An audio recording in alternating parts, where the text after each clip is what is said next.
This video is an adaptation of Chapter 9, The Human Soul, from Paranormal Perspectives, Where the Spirit Led, by Brad Burkholder, available from Sixth Books. The soul, though abstract and elusive, is at the heart of human experience and, according to many spiritual traditions, it is not an isolated entity. Rather, souls are fluid and interconnected. One way to imagine this is to picture the soul as a liquid carried in a bucket. As we move through life, we dip into one another's buckets, sharing aspects of our souls. These shared aspects form bonds, enable mutual growth, and create meaningful connections beyond our conscious awareness. Family and close friends are likely to share soul aspects. This isn't just metaphorical, it's something believed to happen on a higher spiritual plane. Even without direct interaction, people can possess aspects of others, living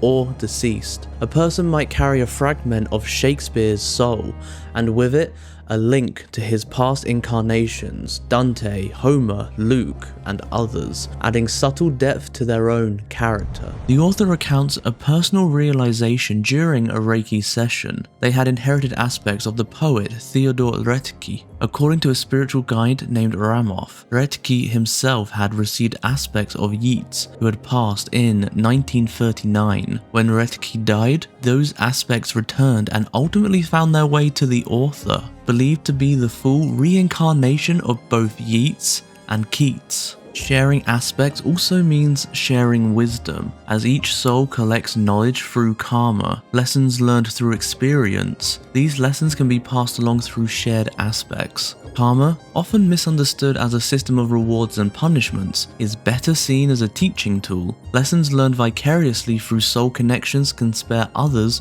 from repeating the same hard paths. Wealth, for instance, isn't inherently good karma. Martin Luther once quipped that God commonly grants riches to those gross asses to whom he vouchsafes nothing else. Jesus, too, warned it is easier for a camel to pass through the eye of a needle than for a rich man to enter heaven. True soul success comes not through material wealth, but through humility, kindness, and growth. A wealthy life might serve as a test of generosity. Failing that test through greed or superiority can diminish the soul rather than elevate it. True spiritual success, then, might look very different from material success. A powerful example is seen in the evolving incarnations of Christopher Marlowe. In successive lives, he returned as Lord Byron, then Oscar Wilde, and then later, Dylan Thomas. All were brilliant but marred by self-sabotage, excesses, scandal, or self-destruction. Yet in his current incarnation, the soul behind those men now lives a quiet, modest life, devoid of fame but rich in stability and service. That soul,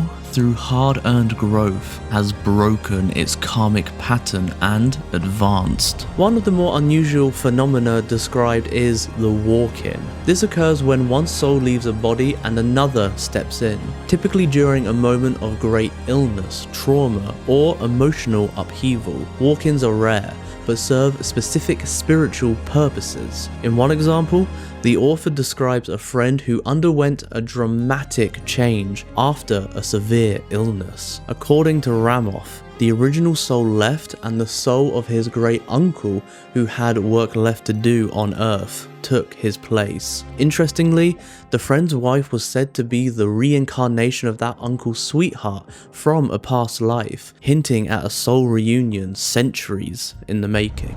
Walk-ins offer souls an opportunity to bypass childhood and jump directly into a life stage where their work can begin immediately. The body is like a car, the soul is the driver. Some souls drive a car until it dies, death. Others trade in early, walk-ins. Ramoff even claimed that Franklin D. Roosevelt experienced a walk-in during the illness that left him paralyzed in 1921. The new soul, George Washington, reincarnated, stepping in to lead America once more during crisis. The author also describes several instances in which their own soul stepped into another body mid-life. They claim to have walked into the child body of John Keats after a prior life ended. In another instance, they entered the body of Petra after escaping execution as John Wallace. After their time as W.B. Yeats, they briefly entered the body of an American writer, Sherwood Anderson, to help his friend, Ernest Hemingway, resist suicide. It seemingly worked. Hemingway lived another 20 years. Anderson, unfortunately, died shortly after due to a freak accident involving a martini toothpick. Not all walk-ins are heroic. Some exist to complete unfinished business or play a small but critical role. One vivid account recalls a joint walk-in with a companion named Yvonne.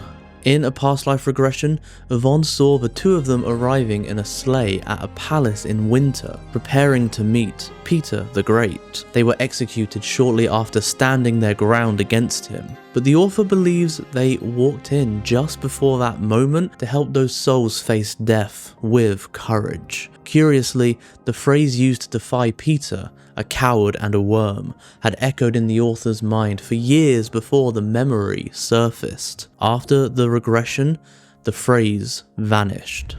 Sometimes, past lives surface in strange ways, through thoughts, feelings, or seemingly irrational interests. Dr. Barbara Lane's book Echoes from the Battlefield explores this through hypnotic regressions of Civil War reenactors who discover they were reliving their own past lives. Some even confirmed genealogical links to those they portrayed. In the author's own regression with Lane, they revisited a life of a Confederate lieutenant near Spotsylvania during the Civil War. They recalled the hopelessness of the battle, the futility of the war, and the ache of leading men to almost certain death. The memory stirred deep emotions, evidence perhaps that even forgotten lives leave lasting impressions on the soul. In sum, this essay presents the soul not as a singular, isolated self, but as a tapestry woven from many threads, past lives, shared aspects,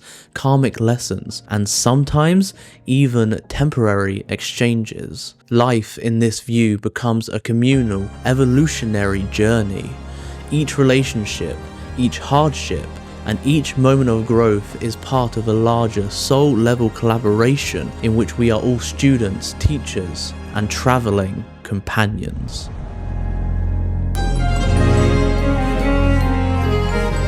If all of this has stirred your curiosity, or maybe even jogged a few memories of your own, you'll want to dive deeper into Paranormal Perspectives, Where the Spirit Led by Brad Burkholder. This fascinating book explores soul connections, walk-ins, reincarnation, karmic lessons, and cosmic missions, all guided by the channeled spirit of Ramoth. It's a remarkable spiritual memoir that weaves together personal revelations, historical incarnations, and big questions about God, science, and the unseen realms. From Mary Magdalene and King Arthur to aliens, demons, and the forgotten truth that might just bridge science and spirituality. Where the Spirit Led is a bold journey into the heart of the soul's mysterious path. You can find it through Sixth Books, the publisher known for thought-provoking works on spirituality, metaphysics, and the paranormal. If you're ready to question what you think you know, and remember what you might have forgotten, this is the book for you. Thank you so much for watching. Please subscribe and follow for future content, and we will see you next time.